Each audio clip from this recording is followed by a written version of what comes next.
I think it is fair to say, because if you imagine a group that voted zero, you would look at it and be like, wow, like how's that group going to get treated over time? Pretty poorly. You know, it's Asian, it's Latino, it's Black, and rather than being pitted against each other, what we have to do is say, but wait, it's all of our communities. A lot of voting habits, you know, our behavior with politics is passed down from our parents. Voting. It's the defining feature of this country's political system. It's your right as a citizen. It's your way to make an impact, and best of all, it's free.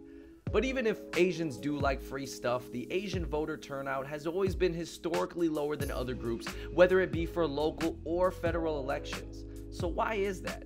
We're here to ask a lot of important people to find out more, and to find out how this new nonprofit, the AAPI Democracy Project, is trying to change that for the next generation. Well, again, I'm going to share an experience I think is pretty familiar to you all. Like, son of immigrants, my parents never talked about American politics, and they certainly weren't like, you got to get out and vote, you got to volunteer, you got to run for office. Instead, it was like, keep your head down, get good grades, try and get a good job. It's one reason I love you guys, because you already have taken, you know, on a lot as creatives in the community. When, you know, I mean, your parents probably are also like, you know, like, why don't I go to law school or whatever. We don't have a heritage or history of voting, and I think that there have been messages that we received that make it seem like politics is not for us. But it's one reason why I really want to win this race, is because I think if you had an Asian American mayor in New York City, it would be a game changer, not just here in New York, but around the country. I think a lot of it is having a lack of faith that it'll make a change or a difference for our communities, right? And there's just, I think, a lot of sense of it doesn't matter who I vote for, because whoever I vote for won't really deliver.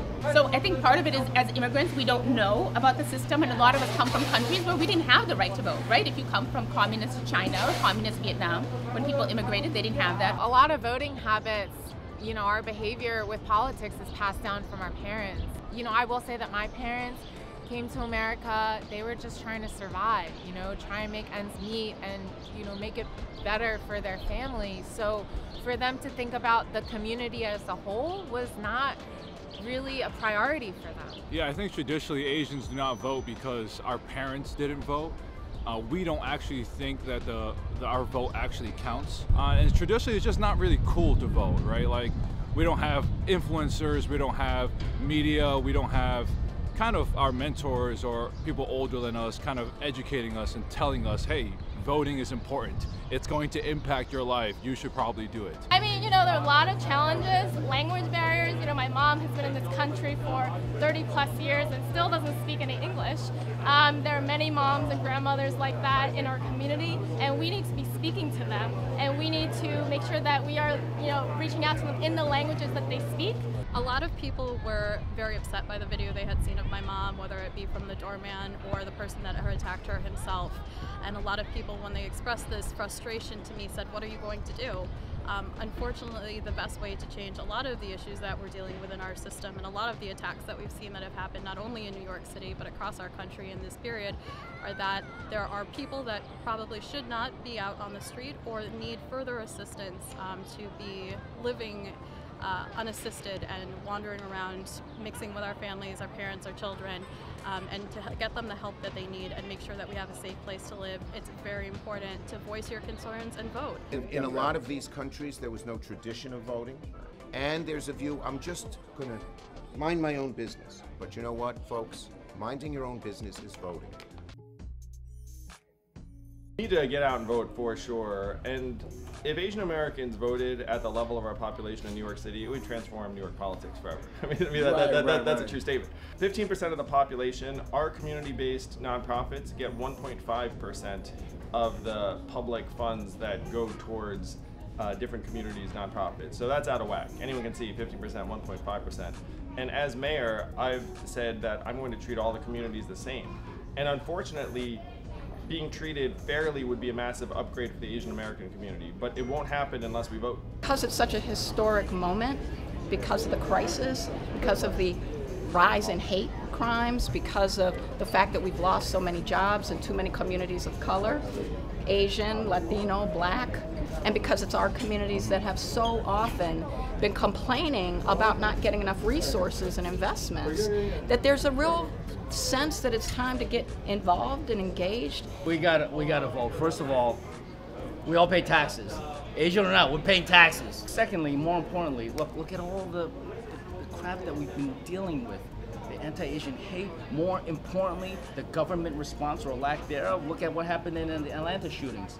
The law enforcement talked about how the guy had a bad day and that he had some kind of sex addiction, and they wouldn't characterize it as a hate crime. I mean, that's just one of many examples of how we get marginalized, even by government, not just by attackers, but by government itself. Right. And The thing that's supposed to help us. Well, you know what?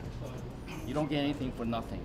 I don't buy into anybody saying that, oh, Asians aren't born to be tough. We're tough as nails. We're tough as hell as anybody else. And I think for us, the younger generation, because our parents have provided for us, we're at a point where like we have a privilege to be able to think about these things and have time to think about like, okay, well, what matters for my community? That's why I think it's so important for us to get out and vote and make that change for our future. Yeah, I think voting is the real way to get power in this country. Like even the small things we're doing here, doing rallies, right? Doing rallies gets the attention of some of the political leaders in Albany, and therefore they give us more allocations to funds and social services, more rights, even the hate crime bill that was just passed recently, right? So voting and circling that we are Asian and letting the people know that the Asian vote does count and is going to hold the political leaders accountable, it really makes a difference. Most folks, if they come out, they'll come out for the presidential, and they don't come out for the locals. And the local ones might be even more important than the presidential. Because as you mentioned, the president and the Congress, they're going to set some macro stuff, but it's your city council member, it's your state assembly member, it's your mayor, comptroller, public advocate. They're going to figure out if you can drive on the street or you can't drive on the street. Are you going to pay a toll or you're not going to pay a toll? Are you going to pay tax on an extra tax on your income or you're not going to pay a tax? How much is the housing where you live? How much is the bus? Is there a bus by your house? All of those things. Can you get a store by your house? All the land zoning, the zoning stuff. Go to a local elected official. And then another thing I'd urge people to do is do some work on different community organizations. Join, get involved. That's the second generation. Things that affect our daily lives are usually in local governments. You know, city council, DA, you know, mayor, you know, so, and we have to look at their policies. You know, it's not enough just to have, you know, support an Asian, you know, person just for the representation. You know, they have to go above and beyond to make effective change. Non-related, as just like violence on the streets could be related to not voting. It's absolutely related. You know, if we matter in this country, then our government will ensure that these incidents will never happen, and when they happen, we are fighting them with the full force and power of our government, right? And that's what we need. We need to make sure that we have a voice and a stake in this democracy, and that we're building the structural power. Right, and you don't care how people vote, right? You just want people to vote. Like, you're not telling people who to vote for. No, I mean, we just need that civic engagement. We just need the numbers to come out. We need people to say, wow, Asian Americans, they are voting in droves. Let's focus on them. Like, let's try to get their vote. The system has a lot of work to do, but that doesn't mean you don't get involved. I have issues with capitalism also, but that doesn't mean you don't get a job and get involved. You use all the tools that are available to you, and voting is one of them. Why folks, for various reasons, don't want to come out, and then I gotta leave my house? like I understand that. I gotta break my flow. But the cost of not doing it is what you gotta think about. Some of the issues that you are looking at and trying to figure out are really because of the people who are in power. And it really doesn't take as much time as you think, man. Just go pick up whatever you're picking up. There's early voting now. There's a whole bunch of stuff that makes it easier. We're trying in the state to get them to do same-day registration. It means you can go in right there. So we're trying to make it as easy as possible. It seems like every mayor, a bunch of people hate them, and they're like an asshole. Just even if they're not. Is that true? Like that the next mayor is just gonna be an asshole, like to a bunch of people? Because they almost like inheriting like a rusty bike. You know, there's no good way to ride a rusty bike. Like it's a terrible job. So I want to say off the bat, like it's a terrible job. Maya, Andrew, if you're watching this, I know we just interviewed you guys. Public advocate. It's a terrible job. So, you can't win, right? No, you're gonna come out bruised. There's no way around it because you're going to piss off half of the city at some point or the other, and the other half some point or the other. Because you just know where you can please everybody. But you can move through it with equity and with justice for everybody, for every community. And that's the best thing you can do so that you can sleep at night. That's what I try to do, and that's the best I can. But it's a hard job. I think, honestly, after the President of the United States, Mayor of New York City is probably the second hardest job. Hi, I'm Liz Carey. Some of you may know me as the daughter of Vilma. My mom had been walking to church on March 29th in the morning, minding her own business when someone came up to her on the street and told her she didn't belong here, kicked her, and stomped on her. From that day forward, my life has completely changed. A lot of people were very upset by the video they had seen of my mom, whether it be from the doorman or the person that had attacked her himself. And a lot of people, when they expressed this frustration to me, said, "What are you going to do?" Unfortunately, the best way to change a lot of the issues that we're dealing with in our system and a lot of the attacks that we've seen that have happened not only in New York City but across our country in this period are that there are people that probably should not be out on the street or need further assistance to be living unassisted and wandering around, mixing with our families, our parents, our children, and to get them the help that they need and make sure that we have a safe place to live. It's very important to voice your concerns and vote. All right, we are here with the leaders of the community-based nonprofit Fuzhou America. I'm Alan. I'm Tang. I'm Sudan. Give you a very brief background of who we are. So our group is pretty much a nonprofit organization that aims to bridge the gap between the first-generation immigrants and second-generation immigrants together to ensure that our culture and our legacies will not be gone, at least in America, because a lot of times, like you said, like regional culture is being gone, and we want to kind of fund a group where people can come together with shared cultural values to kind of have that community support. Man, that's dope that you guys are taking a collective experience that you guys have together, and you guys are making it more than a meme page, making things happen positive in your community, obviously interfacing with ADP, a more larger movement. And kudos to you guys. For sure. Thank you. And I will say, if I'm mayor of New York City, the Fung Bros are gonna have the run of this town because I owe these guys a lot. I mean, and you were saying in the interview you don't owe a lot of people. But we're on that short list. The Fung Bros are on the short list. That's true. But for sure, and you know what? I will say this. Wait, do this like this. Like, Andrew Yang doesn't owe anyone a damn thing except for these guys. No.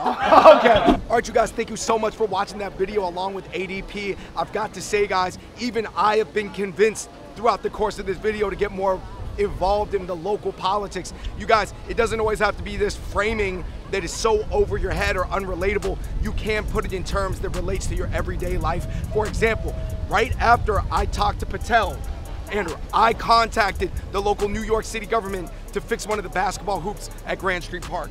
And I realized that the government has to work for the people through talking to Ms. Patel.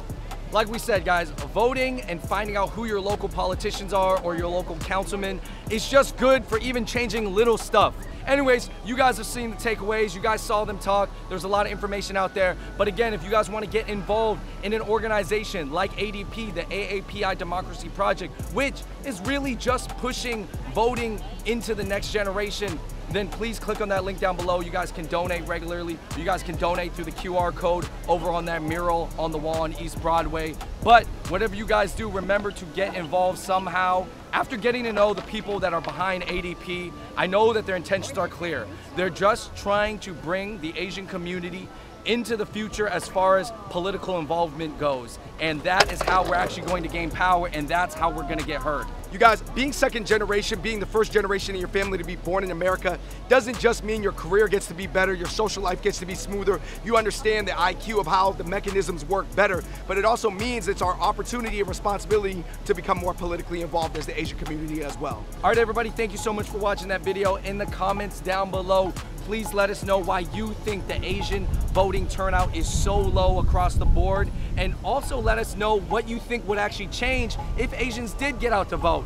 You know, it's kind of fun to brainstorm. All right, everybody, thank you so much for watching that video, and until next time, we out. Peace.